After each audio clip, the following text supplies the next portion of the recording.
The Packers will have a first and goal. Receiver to the right, Jimmy Graham. Rodgers, quick toss in the flat, left side, got his man for the end zone, and a touchdown. First and Goal podcast on Spreaker.com. And we're now on all your favorite platforms: iHeartRadio, Spotify, CastBox, Google Podcasts, Tumblr, YouTube, and SoundCloud. You can always follow us on Twitter at First and Goal Pod and our Facebook page, facebook.com/First and Goal Pod 33. Get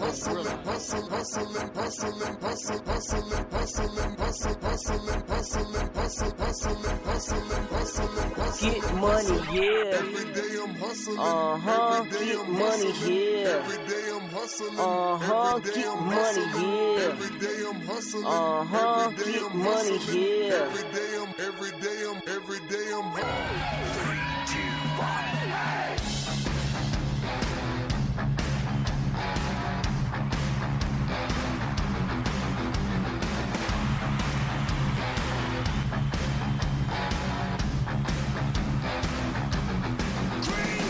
And welcome, everybody, to another live edition of First and Goal with me, your founder and producer, Jay, in the UP, and down in Georgia, your host with the most, Dave. Football is back, folks. We're watching live Cheesehead football right now. Thank you for listening on our show. I'm watching the fourth-string Manny Wilkins dodge, duck, and dive and dip on this Houston defense right now. But, man, you saw some solid freaking defense in some special teams in that first quarter of football, man. I know a lot of starters sat. We only got to see, like Gary and Jenkins, but we're going to get to that, folks. We're going to get to that. Hey, there was a lot of standouts in the first half, those special teams specifically. That was, I thought, a ton of them. Equanimous St. Brown with the muffed punt fumble recovery for a touchdown. Then right away they give up some big plays now, and a lot of that has to do, guys, with I think tonight Montravius Adams, you can see, is the only guy that they have penciled in as a starter that played on the line, but even he has his limitations at his young age compared to the stud that Kenny Clark is. And but I think still, he was busting through the line most of the time tonight. Can you imagine, though, if Kenny Clark, because they were doubling him and the other guys weren't getting the penetration. Now, can you imagine if you put Clark next to him, what's that going to do for all those big plays? You see what I'm just trying to lay out for people out there, getting the negative people that seem to dominate the Twitterverse and Facebook worlds out there. You mean the ones sitting there saying Rashawn Gary isn't struggling tonight?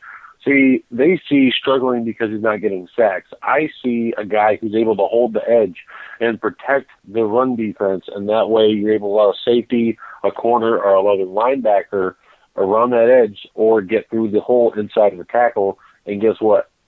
You're getting a short run stop. I mean, a lot of people just want those sack numbers. What Gary has to do than just getting sacks and such, especially in this defense. And they're playing vanilla. Right now, what you're looking at... Pettin isn't going to show his hand, at all. Well, neither is the offense. What they're trying to do, and if you listen to pregame shows that have any intelligence, and we recommend NFL Network... Not Mike Florio. Okay. Yeah. What they're doing on these preseason games across the league, it's not just the Packers and the Texans, guys, okay? It's across the league. They're both defenses and offensive teams at all times are playing vanilla, because they want to see who can execute and win one-on-ones and hold the point. If your job, like if Rashawn Gary's specific job on one is to hold the point, they don't want to see him trying to shed the blocker and do something big. They want so these coaches will curtail guys going into games saying, look, when we call this play and we want you to hold the edge, for tape's sake and that's what you do. We don't want you going, I can do this, even if you can. So you have to curtail your positives and negatives on all of this, I guess is what I'm saying, because there's a lot of stuff we don't know what they're being told on specific downs and plays called, of why, they're doing certain things is all I'm saying. I know you understand that, Dave. I mean, just the fact that we literally started the game with only 3 starters penciled in, with Adams and Gary and Jenkins. 2 rookies, mind you. And Adams is basically a second-year player, even though he's in his third because he missed the first season with a big injury and kind of set him back. We are winning a game right now, folks, that played against more starters on the Texans than we played for the Packers. And that's saying something. That means we have depth. It means we have these young guys that have the fight in them. I mean, you watch 3 years ago, we don't have it. McCarthy lost the locker room many years ago. And I will say the first thing I've noticed tonight, despite all of the pundits out there that want to spew negativity across, this team clearly is playing with a higher energy, a positive feel to it. There's a bounce in their step. And, I mean, even a prime example we were talking about, I never would have guessed Jamon Moore, even though he gets a negative grade for me because that's a lucky catch. I don't understand this kid. You watch him in his tape in college. He's one-handed catches. Yeah. Now he is trying to body and cradle everything in his arms and making that cradle and body. It makes no sense. It's the simple things that you learn back in Pop Warner football, high school, middle school, that I know he knows to do that you're not seeing him do, but yet it's still a confidence builder. And you still see the emotion come out of him and the people on the sidelines still happy for him, but it's still baffling. He's still behind the bell curve. Yeah. And then you turn around and like I tweeted out, Kumaro was the exact opposite. If you watch Kumaro, and I know Ryan made this point, it's the late hands. His hands come up late. He's leaning one direction with his body, and his hands go the opposite direction to snatch the ball, so he gets maximum separation away from the defender to be able to swat the ball out of his hands. And it also just fundamentally is correct. And, look, it's preseason 1, and I said Jamon Moore had to do a lot, okay? And I also said, Gmo and Kumaro were the guys that would replace him there in my 5. So it's not like I'm surprised that Kumaro's playing well. The only reason I didn't have him on is because I expect him at some point probably to get banged up and end up kind of like last year. I don't think they'll cut him at any point, but I just don't think he'll be healthy. He'll be a practice squad still, right? No, he can't go to the practice squad. He's got too many vested years in. He is 27 or 28 years old. He's been in the league 4 or 5 years. Who, Moore? No. I was sorry. I thought you meant Moore. I'm sorry. No, I'm watching the game while talking to you. No, Jamon Moore, the way he's going, you're definitely probably going to still be able to stash him. Kumaro, to me, will make the list. Because one thing I noticed tonight, even with Kaiser, he would come out. And one thing I noticed James Jones used to do this too. And Jordy did it once in a while, but James Jones did this. Whenever a slant pass was coming, you saw Jones turn and shield his body toward the DB, no matter if he's coming or not. And just to turn, give that quick little 3-second turn while he's running, stopping, whatever, and catch that ball just to make sure he's going to have control of it. And he had a problem with that early in his career, and that's why he adjusted to where he turned in those slant routes or the post routes, and he shielded his body. And naturally, with wide receivers, you're supposed to do that. But for freaking Moore, he wants, like you said, he wants to put his body into it rather than turning it and adjusting it with his hands. I mean, that's one thing Kumaro does, is he adjusts to the route he's in. And it's just another thing that's going to keep him on this roster. Well, and to get back to the earlier before that, your guy, Campbell, isn't it? No.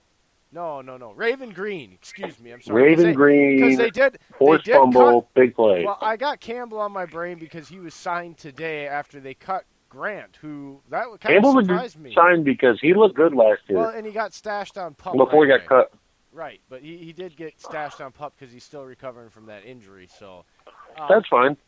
No, it's fine. I'm glad to see him back. He's a good safety. I think that kind of picks back up a little bit of our depth at safety there. I liked him. He just happened to get injured. That's all. I mean, he's got upside. Oh, but Jameson Campbell was the one who was cut last year, I thought. Yeah. Who was the safety that got cut last year celebrating and then... That was Whitehead. Oh, yeah. That was Whitehead, yeah. Yep, never mind. Mixed up my safeties. No, Campbell actually replaced him and had some very good games up until he got hurt. But I was getting back to Raven Green. An excellent play there. I mean, again, we were talking about big plays and this and that, but yet they turned the ball over. And we said that was an important piece to this defense that had been missing, because that takes energy and effort, okay? Because when you give up the big play, it's pretty easy to stop chasing down the play. He comes from behind, a little bit behind at an angle. Oh, interception, another one. Oh. They had an interception. Whoever intercepted it fumbled it, and then it went back to Houston. Are you kidding me? Yeah, these are practice squad guys. Who was it? Number 58. 58. Oh, my God. That's preseason football for you. And that's kind of fun about being live right now. And, you guys can follow us at First and Goal Pod. I'm at UPJ33, and he is at Steak and Cheese on Twitter. And follow us on iTunes, iHeartRadio, and Spotify. Searching First and Goal. Especially we're if you're everywhere. On iHeart, we're on all 11 platforms. But again, I don't think that's going to be an interception. It's going to be an incomplete pass, I think. You don't think he didn't hold it. Football move? Yeah, he didn't hold it longer than 3 seconds. Is his name Shields? I think so. Schultz? I think that's him. Okay, but yeah, Raven Green, good effort play at the beginning, and then I like the touchdown here from Boyle to Lazard. Again, Boyle, we said it before. Kaiser looked decent today, but he's so inconsistent and erratic and just drives you nuts on his decision-making. This game is perfect example alone. Prime example, he's got Vitale on a bootleg to his left, open right away in the flat. And he hesitates, gets a guy in his face, breaks free, still has him open, and then just runs the ball up for little to no gain. Yeah, when he could have just flicked the ball and then it got the extra 8 yards. And Vitale's got good hands. Why not trust him there? Yes, Muscle Man has hands. So Boyle comes in and immediately just looks good. And again, like we were talking about on Twitter, Boyle may have missed passes, okay? He's not Aaron Rodgers. Let's stop. But they're not errant wild throws like Kaiser. That's the normal misses that every quarterback has. You know, like that's, I guess, the best way I can kind of put it so we don't get too overcomplicated. But I did want to say it's just a flick of the wrist. Like that throw to Lazard, he doesn't wind up. It's effortless. It's easy. Again, it reminds me a lot of Rodgers-esque, I should say, in how little effort goes into his throwing motion, and it's nice to see. I like his upside. If he keeps performing this way in games all the way through, I think Kaiser has a chance to get cut because of the fact if you let Boyle, you can't keep 3 QBs, especially with certain positions needing depth on this team. Well, there's so many defensive backs and linebackers right now that are playing well, and I think the defensive side. This goes to my point when we're talking about numbers with Ryan. There's so many good defensive players, and I think this team knows that even if they do what I think they're going to do and they're going to start off hot, it's still going to have some bumps in the road. And therefore, you're going to have to lean on your defense. And if you're leaning on your defense, you need a few extra bodies on that side of the ball because you're going to have some bumps and bruises, and your defense is going to have to play a little more, longer games. You're probably going to be seeing defensive first probably 6 weeks is probably going to average being out on the field somewhere between 30 to 35 minutes. You know what I mean? And usually you want your defense out there about 25 minutes a game or so. So it's probably going to be an extra 5 to 10 minutes a game. That requires extra bodies in depth. You know what I mean? And so that, like you said, the quarterback's always going to be the first position. If you feel you can get away with it because you have your franchise guy, you're going to sacrifice that third quarterback right away. That's the first thing to go kind of thing, And I just think Boyle's been tearing up in OTAs and training camp and now the first preseason game. I just don't think Kaiser can keep up with him consistency-wise. That's all I'm saying.